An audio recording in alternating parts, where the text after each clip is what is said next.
Assalamualaikum Sobat Anime dan jumpa lagi di channel Ara Anime.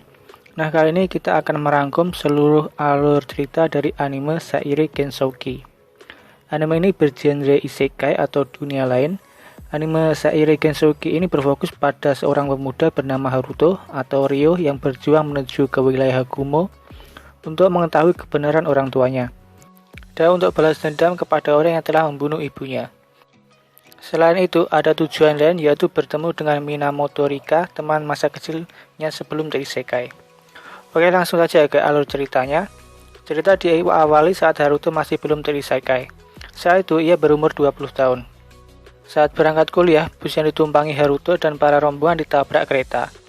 Para penumpang pun tewas di tempat. Setelah itu, di dunia yang berbeda dari bumi, tepatnya wilayah Almat, daerah Kumo, Haruto terbangun dalam tubuh seorang anak bernama Ryo.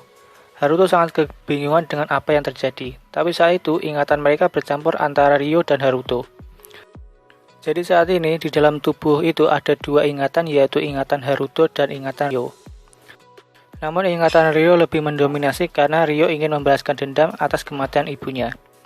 Singkat cerita, saat itu Ryo bertemu dengan seorang wanita bangsawan yang sedang mencari seorang putri yang sedang diculik. Nama putri tersebut adalah Putri Flora. Dan di sanalah Ryo bertemu dengan Celia. Celia sangat baik pada Ryo dibandingkan ketiga wanita bangsawan yang lainnya.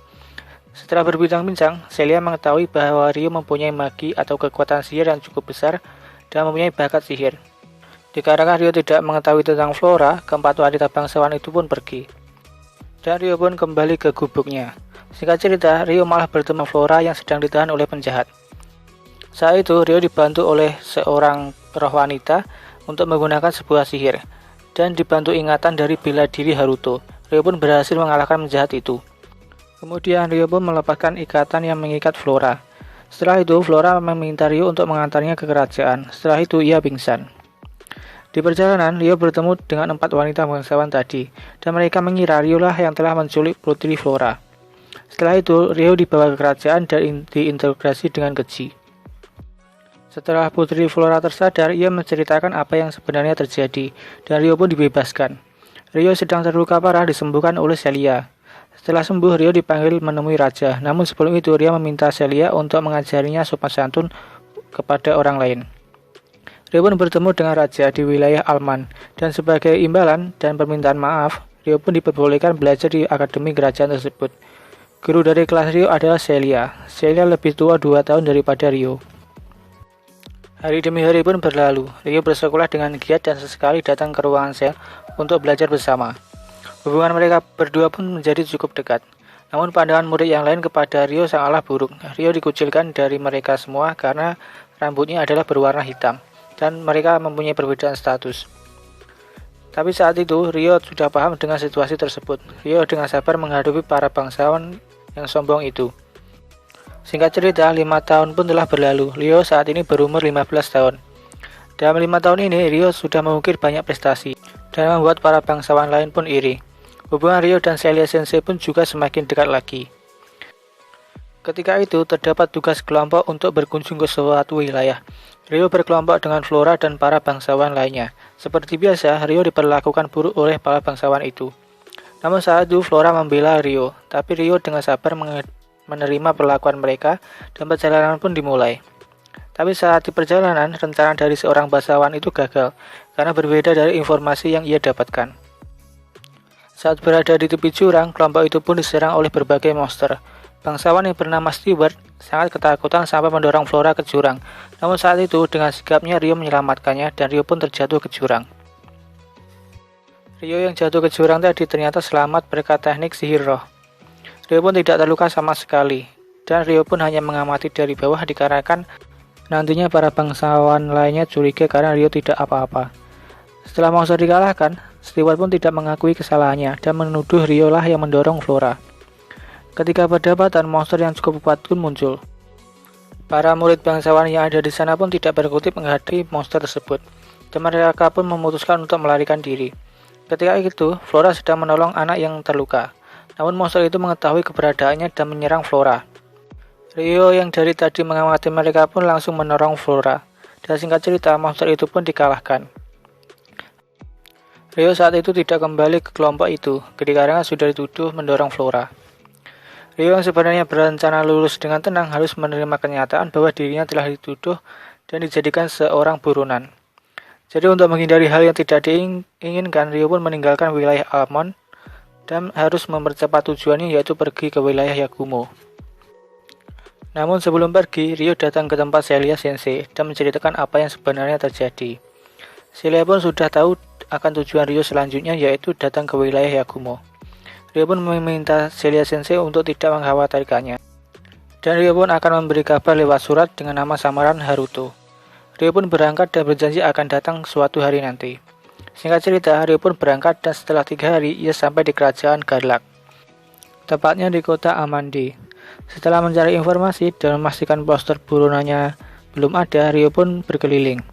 Saat berkeliling, Rio menemukan makanan mirip spaghetti. Setelah itu, ia datang ke kuil perdagangan untuk mencari persediaan makanan untuk perjalanannya nanti. Saat di kuil, Rio bertemu seorang pelayan bernama Lotte. Spoiler dikit, Lotte ini sebenarnya adalah orang yang terisekai yang saat di bus ya. Lotte pun mengajak Rio berkeliling di kuil. Di kuil itu, Rio pun menemukan makanan-makanan yang mirip di dunia sebelumnya, yaitu Jepang. Singkat cerita, setelah mendapatkan persediaan dan mengirim surat kepada Celia Sensei, ia pun melanjutkan perjalanannya. Saat di perjalanan, Rio diserang manusia setengah hewan. Ia masih seorang anak kecil namanya Latifa. Singkat cerita, Latifa pun dikalahkan. Latifa ini seorang budak yang disuruh oleh steward. Rio pun melepaskan kalung perbudakan. Setelah berbincang-bincang, Rio pun memperbolehkan Latifa mengikutinya, dikarenakan wilayah Yakumo sama dengan arah wilayah suku setengah manusia. Jadi Rio saat ini berencana untuk mengembalikan Latifa ke sukunya. Saat berjalan, Rio menemui keanehan di Latifa, yaitu Latifa mengetahui makanan-makanan dan bisa berbicara dengan bahasa Jepang. Saat itu Rio pun berpikir apakah Latifa juga sama terisekai sepertinya. Tapi saat itu Rio tidak mau ambil pusing dulu. Setelah lama melakukan perjalanan, hubungan mereka pun juga semakin dekat. Singkat cerita, ketika mereka saat beristirahat, mereka diserang sekelompok manusia setengah hewan. Rio pun memanggil mereka dengan spirit people. Namun ketika itu, saat Rio menjelaskan, terjadi kesalahpahaman, yaitu ketika Latifa sedang ditidurkan oleh Rio menggunakan sihir, dikira oleh spirit people itu sedang diculik oleh Rio. Setelah banyak perlawanan, Rio pun dikalahkan oleh seorang manusia setengah hewan. Kemudian, Rio dan Latifa pun dibawa ke hutan spirit. Sebelum terbangun, Rio bermimpi bertemu dengan roh atau spirit. Spirit ini adalah spirit yang ditemui Rio ketika masih kecil. Spirit ini mengatakan bahwa ia terhubung dengan Haruto, tapi spirit ini tidak menjelaskan lebih lanjut dan menghilang. Kemudian, Rio atau Haruto itu pun berpindah ke kamarnya waktu di dunia lamanya. Saat di sana, ada Minamoto versi kecil. Haruto pun langsung memeluknya dan mengatakan bahwa ia sangat menyintainya. Seketika itu Rio pun tersadar dan sudah ada di kamar wilayah hutan roh. Setelah menjelaskan kesalahpahamannya, para spirit people pun meminta maaf kepada Rio. Ketika saat Rio akan menyembuhkan dirinya, ada tetua yang terkejut karena Rio bisa menggunakan sihir roh. Karena biasanya seorang manusia tidak cocok dengan sihir roh. Panel pun berganti ke para tetua spirit yang berdiskusi tentang Rio dan Latifa. Jadi intinya, mereka itu ingin merawat Latifa dan mengajak Rio untuk tinggal sementara agar Latifa mandiri. Tapi ketika itu, roh tingkat tinggi bernama Drias pun muncul, karena merasakan roh asing di sana. Drias tertarik dengan roh itu karena kemungkinan terikat kontrak dengan seseorang. Para tetua itu pun menjelaskan bahwa ia bisa menemui orang itu besok di pertemuan selanjutnya, dan Drias pun pergi. Singkat cerita, Rio pun bertemu Drias dan para ketua lainnya. Sebagai permintaan maaf, Rio pun diberi kenan, tapi semua keinginan itu ternyata sama seperti apa yang akan diminta kepada Rio, yaitu tentang Latifa, dan Rio ingin tinggal sementara di sana untuk mempelajari sihir roh. Setelah percakapan dengan para tetua selesai, Drias pun berbincang dengan Rio, membahas roh yang ada di dalam dirinya. Kemudian, Drias pun memeriksa roh yang ada di dalam diri Rio, dan ternyata roh yang ada di dalam diri Rio berbentuk manusia, yang merupakan roh tingkat tinggi. Namun sayangnya, roh itu masih tertidur dan tidak bisa dibangunkan. Jika dipaksa, itu akan membuat roh itu tertidur lebih lama lagi. Singkat cerita, hari demi hari pun dilalui Rio di desa itu, dan tiba waktunya Rio untuk melanjutkan perjalanan ke wilayah Yakumo. Rio pun memberitahu ke Latifa bahwa ia akan pergi dari desa itu. dan menjelaskan ke Latifah harus tinggal di desa itu. Latifah yang mendengar itu pun sangat sedih dan meninggalkan Rio.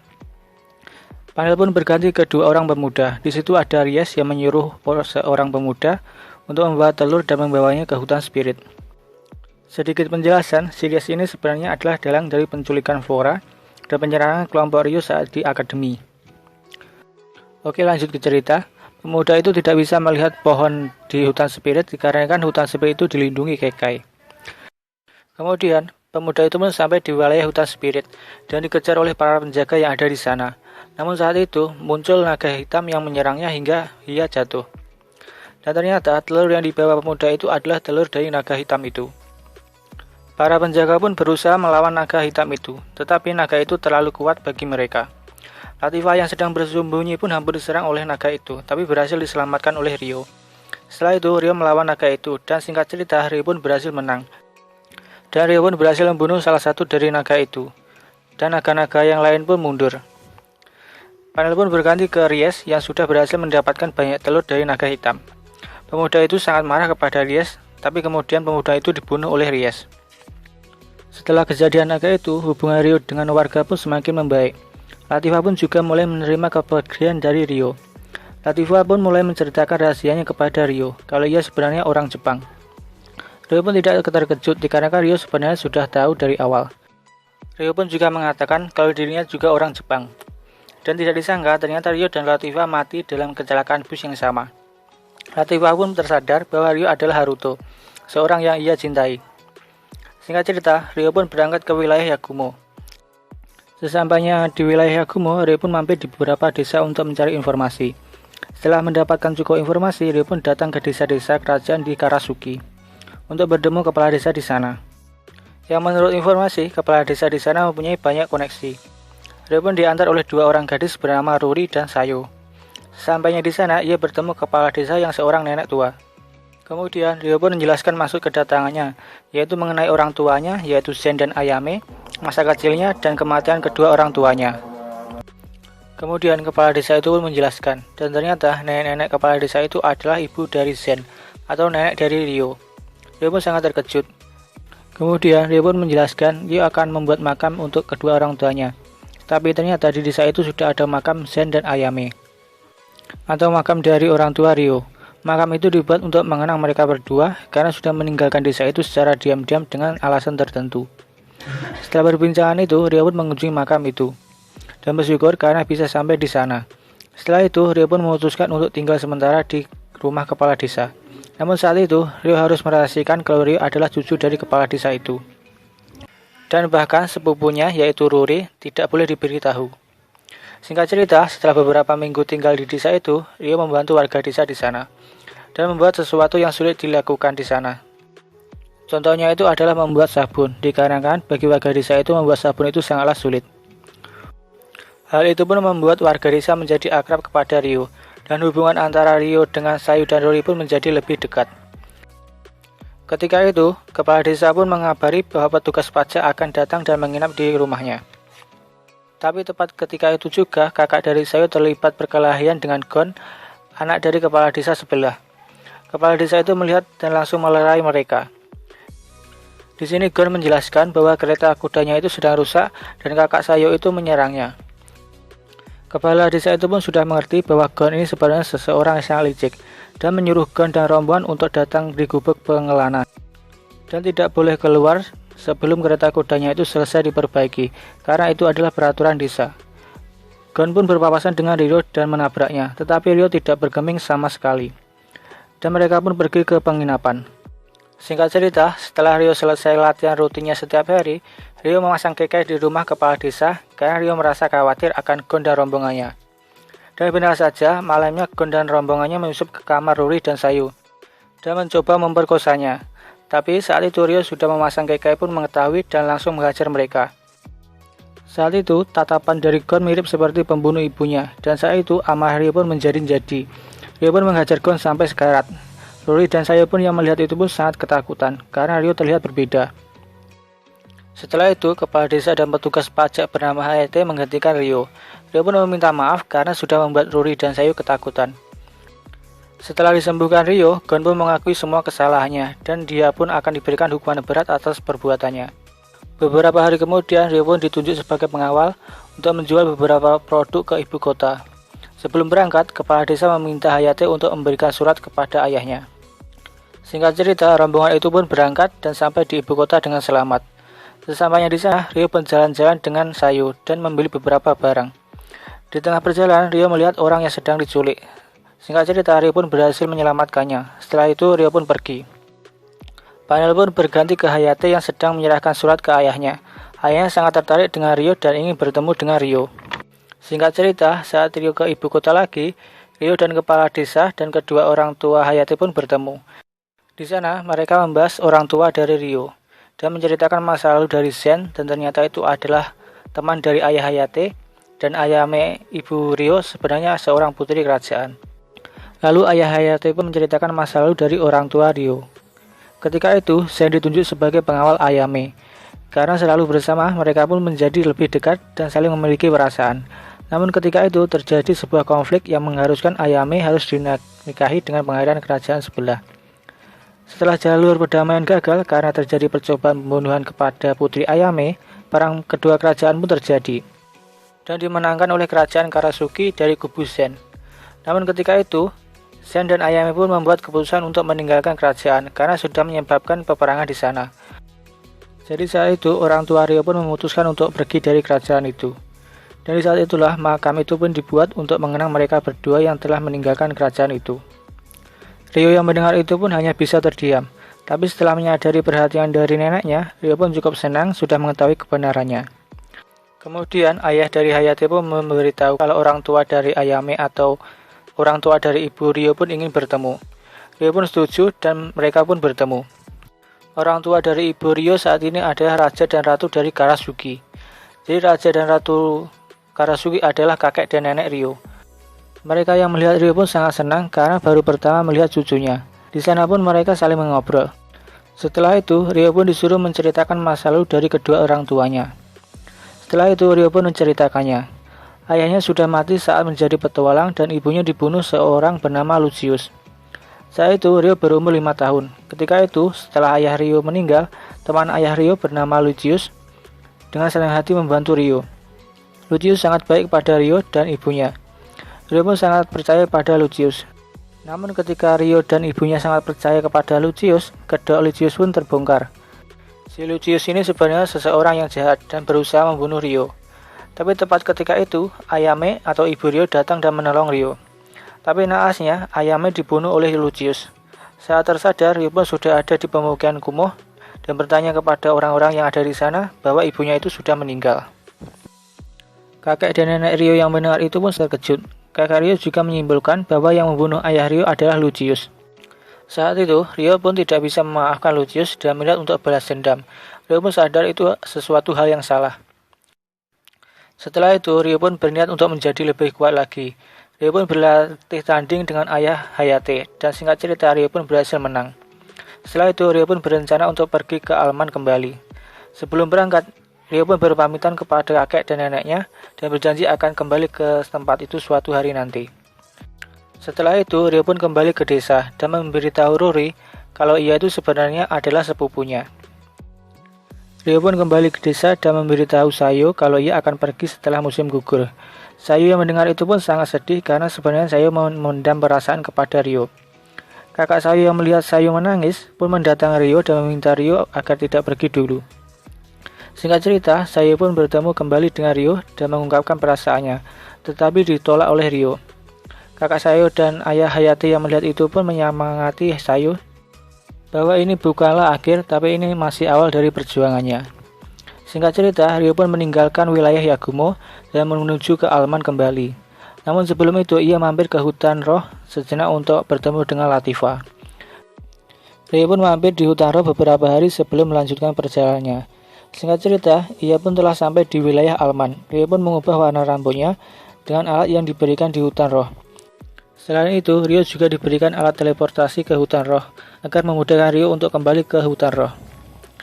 Ryo pun berkeliling ke wilayah Alman, tapi tepat ketika itu ada 6 pilar cahaya muncul. Tepat ketika itu, ada suara muncul di kepala Ryo dan memanggilnya untuk meminta tolong dan menyuruh Ryo untuk ke arah tenggara. Ryo pun berkesimpulan itu adalah roh yang ada di dalam dirinya. Kemudian, panel pun berganti ke 3 orang anak yang terdampar. Di sana ada Minamoto, Aki, dan Masato. Mereka bertiga pun sangat kebingungan karena tiba-tiba ada di sana di wilayah yang tidak diketahui. Mereka bertiga pun memutuskan untuk mencari bantuan. Tepat ketika itu, saat di perjalanan mereka bertemu segerombolan pedagang jahat.